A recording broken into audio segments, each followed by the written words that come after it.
Hello, good morning. Samahan niyo ako mamitas ng aming pananim. Ayan po ang aming Chinese kangkong. Ayan na, mamitas na tayo.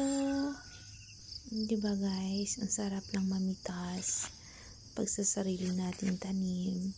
Sure tayong organic, malinis. Kasi po nasa loob. Ayan naman ang aming kamuti. Mamimitas tayo ng dahon ng kamuti. Talbos kung sa Tagalog. Ayan. Ayan pa. O diba, fresh. Hi, yung flowers.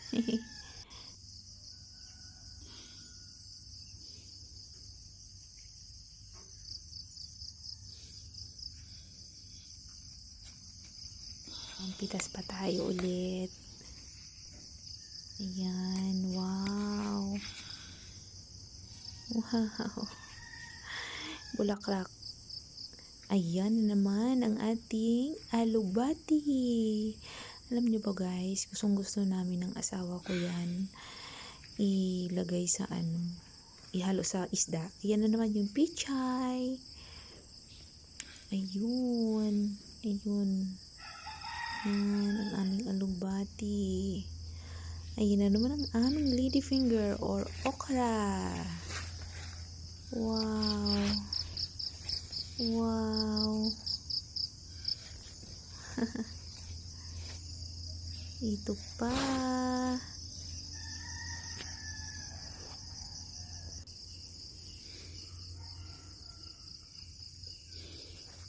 Namin guys. Upo. Kaya upo siya. Pero palakihin pa namin yan. Yan ang ampalaya. Yan. Sabi ng asawa ko, ihahalo niya ng itlog. Yan. Wow. Ito pa. Dalawa. Wow. Libre na ang breakfast.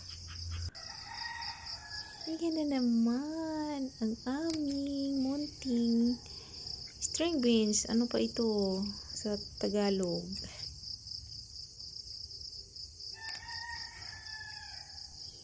Diba? Sabi ko sa asawa ko, gustong gusto ko yan, adobo. Oh, ito na naman yung kangkong namin. Yan. Wow, another fresh kangkong. Marami kaming gulay sa bahay guys, sa aming backyard. Free na kami, hindi na kami bumibili ng gulay. Hanggang dito na lang po.